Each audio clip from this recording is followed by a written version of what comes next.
All right, lawmakers from both sides of the aisle are calling for legal action to be taken against Wikileaks and its founder, Julian Assange, after releasing thousands of classified documents. Now, yesterday, Attorney General Eric Holder promised the DOJ will prosecute if any violations of U.S. law are uncovered during the criminal probe. But some say the Obama administration is not doing enough. Former Alaska Governor Sarah Palin wrote on Facebook yesterday, quote, "The latest round of publications of leaked classified U.S. documents through the shady organization called Wikileaks raises serious questions about the Obama administration's incompetent handling of the whole fiasco. Why was he not pursued with the same urgency that we pursue al-Qaeda and Taliban leaders? So will Assange face any sort of punishment?" Joining me now in studio with reaction, syndicated columnist, the one and only, never controversial, Ann Coulter. How are you? Fine, thank you. Well, first of all, you're a lawyer, so let me ask you from the legal side of this, because some people are pointing out, look, prosecutions involving legal classified information are difficult, they say, because the Espionage Act of 1917 is a statute that preceded Supreme Court cases that expanded First Amendment protections. Do you see that? Yeah, forget that. You're talking to the New York Times or Eric Holder's legal advisors. He doesn't know what law that has been broken. I think he needs a better lawyer working for him. A number of federal laws have been violated, including transmitting defense documents. Eric Holder in New York Times, that would be 18 U.S.C.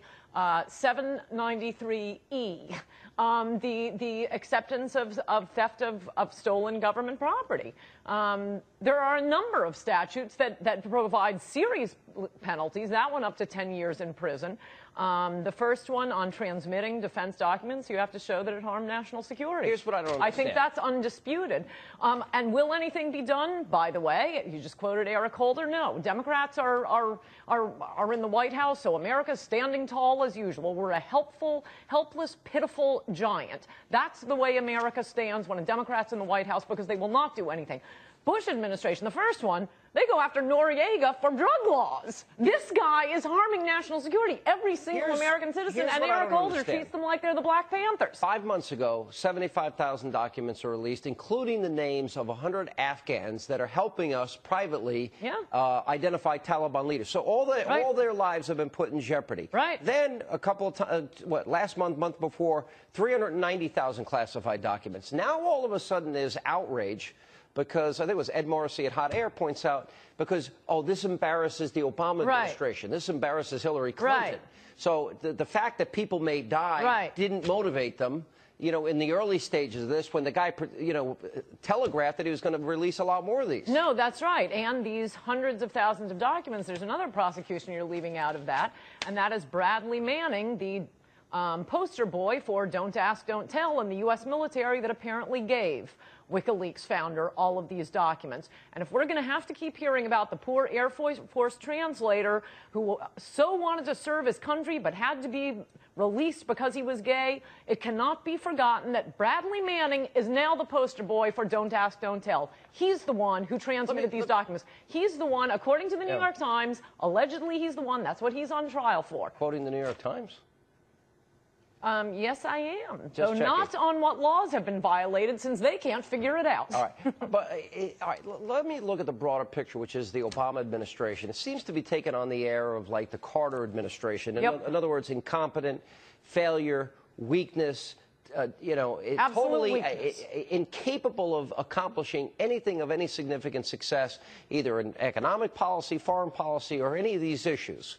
You know, what does this mean for the long term, for the country? What does it mean for his presidency? Does he get it? Does he change? Does he pull a Bill Clinton on the country? Well, it's very, very bad for all Americans. I mean, in addition to the informants you were describing in the first batch, some of the world leaders that are important to us in the war on terrorism have been cooperating with us. That's not going to sit well with the crazy Muslims they are ruling over. The crazy Muslims in their country and other countries, the president of Yemen, the king of Saudi Arabia, King Abdullah, that he's been so closely cooperating with us that he wanted to put chips in the detainees in Gitmo. Gitmo. I mean, they have to rule over a population that includes a lot of crazy jihadists. And the fact that their cooperation is coming out now is incredibly harmful to every American citizen. The King Abdullah, on the one hand, wants us to take out Iran's nuclear facilities. Yeah. They'd condemn us if we did it. And on the other hand, they're funding al-Qaeda and terrorist groups. So, you know what? I find that duplicity. It's a nuanced royal system. Is that what that is? By the way, speaking of the New York Times, do you remember when the ClimateGate emails came out? The New York Times actually said they were not going to publish them because, quote, they were never intended for the public eye, so they won't be posted here. Right. Well, these intended for the public eye? Right. No. Well, by the way, under the law, 18 U.S.C. 793E, look it up, Eric Holder and New York Times, newspapers that publish any of this material, any that ends up being damaging to U.S. national security, could be prosecuted just as well. What do you think of Hillary wanting to know what medications that the Argentinian president was taking? It sort of makes me happy that they actually care. They're doing something. All right. Ann Coulter, good to see you. Good to see you. And